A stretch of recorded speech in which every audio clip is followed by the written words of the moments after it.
Hello बच्चों, कैसे हैं आप सभी।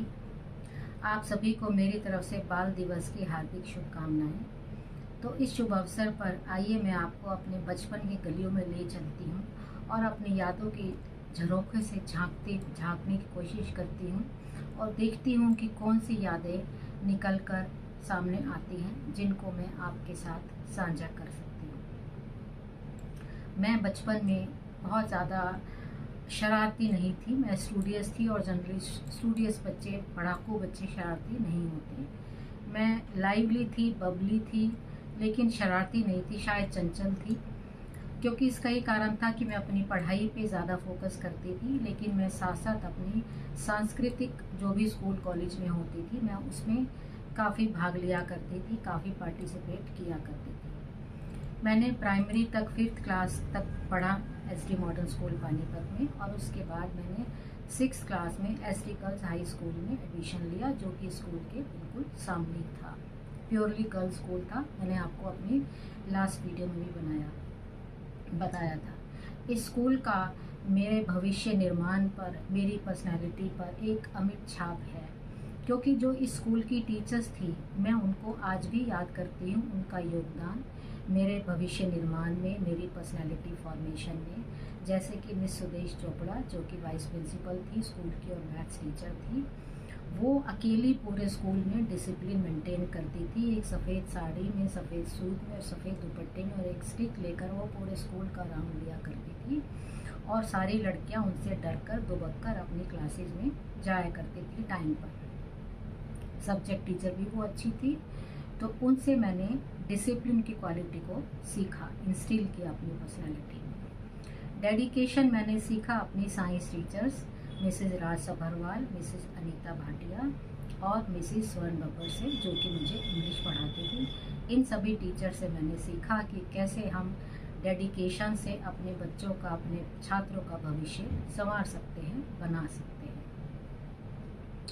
डिटर्मिनेशन मैंने सीखा अपनी संस्कृत की टीचर मिस पुष्पा गुप्ता से, जो कि हमें संस्कृत तो पढ़ाते ही थी, साथ में वो श्रीमद् भगवत गीता की हमारे डेली एक क्लास लगती थी, जिसके कि वो हमें श्लोक याद करवाती थी, बल्कि कंठस्थ करवाती थी।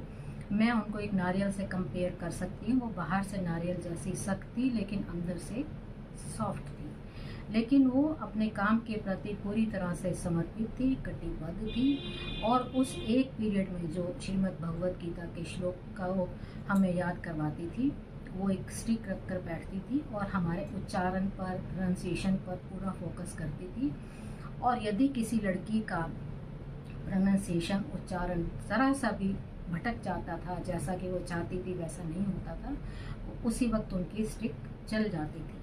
शायद आपको अजीब लगेगा आज के टाइम में, आजकल तो बच्चे टीचर्स का डांटना भी सहन नहीं कर पाते हैं, पर उस वक्त में ये आम था।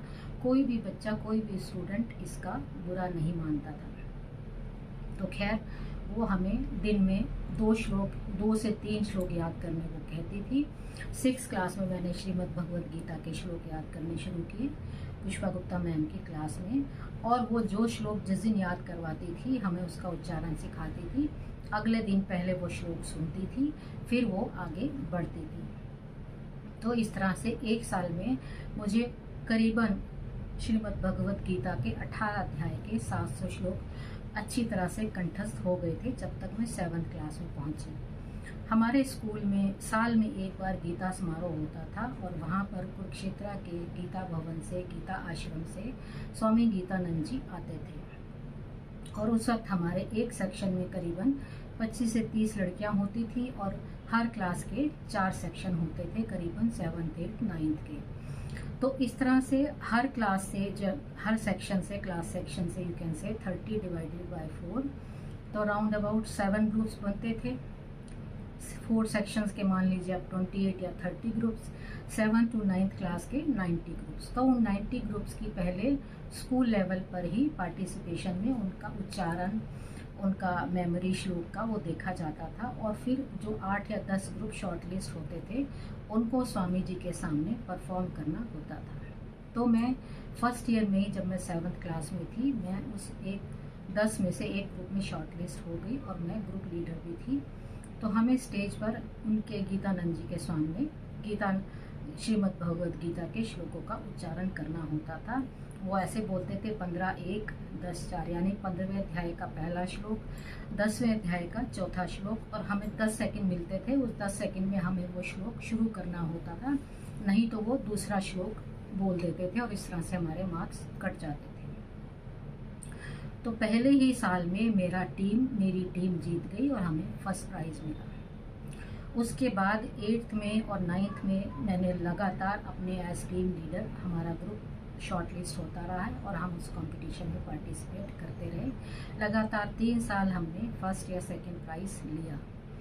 तो इस तरह से लगातार पार्टिसिपेशन से हमारी संस्कृत में इंटरेस्ट बढ़ा, प्रोनाउंसिएशन इम्प्रूव हुई। संस्कृत के श्रीमद् भगवद गीता जैसे हमारे संस्कृति के सबसे बड़े, सबसे महापुराण के श्लोक हमें याद हुए।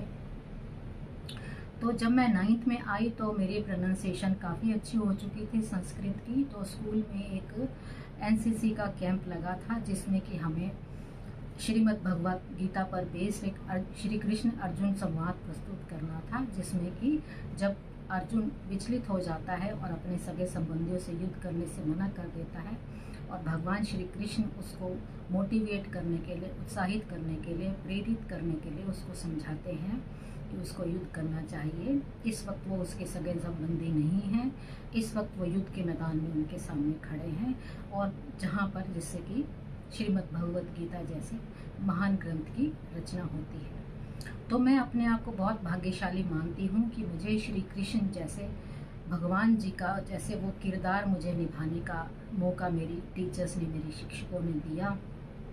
वो क्षण जैसे आज भी मेरे यहाँ पर मानस पटल पर जैसे आज भी ताज़ा है और मुझे आज भी वो क्षण याद है कि कैसे मैं श्री कृष्ण का पीताम्बर पहनकर, उनका जैसा मुकुट लगाकर धारण करके जो अर्जुन बना है, मेरी कोई सखी थी, सहपाठनी थी और मैं उसके साथ कैसे श्री कृष्ण की तरफ से जो भी थोड़ा बहुत सम्मान था वो हमने किया।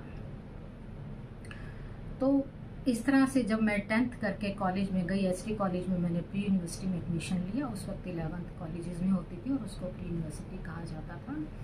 तो वहाँ पर टैलेंट शो कंपटीशन हो रहा था, ये देखने के लिए कि किस बच्चे में क्या प्रतिभा है, क्या टैलेंट है। तो मैं क्योंकि SD गर्ल्स हाई स्कूल में काफ़ी हिंदी डेक्लामेशन, वाद विवाद प्रतियोगिता, डिबेट्स में पार्टिसिपेट करती थी, तो मेरा हिंदी लैंग्वेज पे कमांड अच्छा बन चुका था। तो मैंने हिंदी डेक्लामेशन में पार्टिसिपेट किया और क्योंकि संस्कृत श्लोक रेसिटेशन करने की एक आदत सी हो गई थी, तो मैंने बीच में 1-2 संस्कृत श्लोक भी इस्तेमाल किए, उनका उच्चारण किया, उनको यूज़ किया। तो वहाँ पर कॉलेज की, SD कॉलेज पानीपत की HOD Sanskrit, she was one of the जजेस। She was highly impressed by my pronunciation of Sanskrit की एक साइंस स्टूडेंट संस्कृत के श्लोक उच्चारण कर रही है, वो भी इतने सटीक, सही और अच्छे उच्चारण के साथ। उन्होंने वहीं मेरा नाम नोट कर लिया और नेक्स्ट ईयर जब college, SD college Panipat first time zonal youth festival में संस्कृत प्ले में पार्टिसिपेट कर रहा था, तो उन मैम ने मुझे उस प्ले में एक रोल ऑफर किया जो कि संस्कृत के प्ले मृच्छकटिकम पर आधारित था, कालिदास द्वारा रचित था, आपने नाम सुना होगा। इस पर बॉलीवुड की एक मूवी भी बनी है, उत्सव। उसमें बॉलीवुड की एक्ट्रेस रेखा जी ने जो कैरेक्टर किया था बसंत सेना का, मुझे वो दिया गया पहले। मैंने उसके ऑलमोस्ट डायलॉग्स भी याद कर लिए थे, लेकिन फिर कुछ मैडम के निजी कारणों से या जो भी था, वो रोल मुझसे लेकर दूसरी लड़की को दे दिया गया और मुझे उस नाटक में वो रोल दिया गया जो उत्सव मूवी में शशि कपूर जी ने किया था। शाकार नाम का नेगेटिव या विलन रोल दिया गया। एक बार तो मैं काफ़ी डिसहार्टन हुई कि मैं हीरोइन के रोल से अब नेगेटिव कैरेक्टर करने जा रही हूँ, वो भी विलन का, वो भी मेल कैरेक्टर। लेकिन मैंने हिम्मत नहीं हारी और मैंने उसी रोल पर अपनी जान लगा दी। अच्छी तरह से डायलॉग्स याद किए। संस्कृत में था तो मुझे कोई ख़ास दिक्कत नहीं हुई। संस्कृत का प्रोनाउंसिएशन मेरा ठीक ठाक हो ही गया था। संस्कृत के श्लोक भी मैं जल्दी से याद कर लेती थी, तो ये तो डायलॉग्स थे। तो खैर अच्छी तरह से तैयारी के साथ जब हमारी ड्रेस रिहर्सल हुई, गवर्नमेंट कॉलेज जींद में हमें ये प्ले करना था, वहाँ पर जोनल यूथ फेस्टिवल ऑर्गेनाइज किया जा रहा था। तो ड्रेस रिहर्सल में जैसे आपको पता है कि हमें कॉस्ट्यूम पहनाया गया जो उस वक्त के राजा लोग पहनते थे, कॉस्ट्यूम वो इतना भारी था। मैं उस वक्त बहुत दुबली पतली थी कि ऑलमोस्ट मेरा वेट उसके वेट से काफ़ी कम था, लेकिन फिर भी मैंने ड्रेस रिहर्सल में 2-3 बार रिहर्सल की और मैं उसके वेट को संभालने में कामयाब हो गई। बहुत भारी सी मुझे विग लगाई गई, बड़ी सी मूछें लगाई गई। अब प्रॉब्लम आई मेरे कॉम्प्लेक्शन की। बहुत फेयर था मेरा कॉम्प्लेक्शन उस वक्त भी, तो और जो ये विलन का रोल था तो ऑब्वियसली उसको थोड़ा सा वो फेयर कॉम्प्लेक्शन में नहीं दिखाना चाहते थे, तो मेरी टीचर ने क्रीम में काजल मिलाकर मेरे फेस पर लगाया, जिससे कि मेरा कॉम्प्लेक्शन फेयर से थोड़ा ब्रिटिश या सांवला हो गया। तो जी हम स्टेज पर गए, हमने वो उस प्ले को प्रेजेंट किया। जैसे कि होता है, स्टेज काफ़ी बड़ी थी, लाइट्स डिम थी, तो उसमें एक डायलॉग होता है, क्योंकि नेगेटिव कैरेक्टर था विलन का शाकार, तो ये वसंत सेना के पीछे पड़ा रहता हीरोइन के। तो मुझे पूरी स्टेज का राउंड लगा के ऐसे बोलना होता था, पुत्र असी वसंत सेना, पुत्र असी वसंत सेना की वसंत सेना कहाँ हो। अब इतना भारी लबादा चोगा और उसके ऊपर वो इतना बड़ा सा मूछें, विग, और फिर अंधेरा उसमें, जब मैं स्टेज पे जाकर बोलती थी पुत्र असी वसंत सेना, तो शायद मेरी आंखें चमकती थी अंधेरे में। और फेस एक्सप्रेशंस और बॉडी लैंग्वेज पे मैंने काफ़ी काम किया था। तो हमारा जो प्ले था वो रेकमेंड हुआ for inter zonal youth festival. Play को फर्स्ट प्राइज़ मिला and I was recommended as best actor. मुझे भी बेस्ट एक्टर का फर्स्ट प्राइज़ मिला। जब जजेस ने स्टेज पर आकर रिजल्ट अनाउंस किया तो उन्होंने बोला कि इस प्ले को फर्स्ट प्राइज़ हम दे रहे हैं only because of performance of miss Asha, कि उनकी डायलॉग डिलीवरी, उनका प्रोनाउंसिएशन संस्कृत का, उनका फेस एक्सप्रेशंस, उनका body language, it was beyond any kind of comparison. वो जब स्टेज पर आकर वसंत सेना को ढूंढती थी और बोलती थी पुत्र असी वसंत सेना, तो हम उनकी आंखें देखकर डर जाते थे। ये जजेस के वर्ड्स थे, वन ऑफ द जजेस। तो इस तरह से मैंने जो SD गर्ल्स हाई स्कूल में संस्कृत के श्लोक याद किए थे, या मैडम पुष्पा गुप्ता ने याद करवाए थे उस वक्त, विलिंगली या अनविलिंगली, वो मुझे SD कॉलेज में काम आए, एक अपनी अलग सी पहचान बनाने के लिए। तो उसके बाद मैंने पीछे मुड़कर नहीं देखा। मैं कॉलेज की हिंदी और इंग्लिश डिबेटर ऑरेटर बन गई। हिंदी पर कमांड पहले ही थी, इंग्लिश पर command thanks to doctor RK Malhotra, और संस्कृत का मैडम पुष्पा गुप्ता को कंट्रीब्यूशन जाता है। उसके बाद लास्ट मिनट पर भी अगर कोई इंटर कॉलेज कंपटीशन आता था तो कॉलेज के प्रिंसिपल कहते थे give it to Asha, she only can do justice to it. और मैं जिस भी कंपटीशन में गई, इंटर कॉलेज, स्टेट लेवल या डिस्ट्रिक्ट लेवल या जोनल यूथ फेस्टिवल, मैं कभी भी फर्स्ट या सेकंड प्राइज़ के बिना वापस नहीं आई। इसको मैंने DAV college of education for women Karnal में कंटिन्यू रखा, जहाँ से मैंने B.Ed की। वहाँ पर भी मैंने कॉलेज में एक अपनी छाप छोड़ी। काफ़ी मैंने इंटर कॉलेज और इंटर जोनल और जोनल यूथ फेस्टिवल्स में काफ़ी कॉम्पिटिशन्स में पार्टिसिपेट किया और काफ़ी प्राइजेस, ट्रॉफीज़ और मेडल्स जीते। तो मेरा आपको ये सब बताने का मकसद ये है कि जो आप ज्ञान अर्जित करते हैं, जो आप अपने सब्जेक्ट पर जो नॉलेज एक्वायर करते हैं, जिस भी डिग्री, जिस भी कोर्स में, वो तो आपको काम आती ही है। इसके साथ आपको कॉन्फिडेंस, आत्मविश्वास और लैंग्वेजेस पर कमांड भी आपको बहुत हेल्प करती है।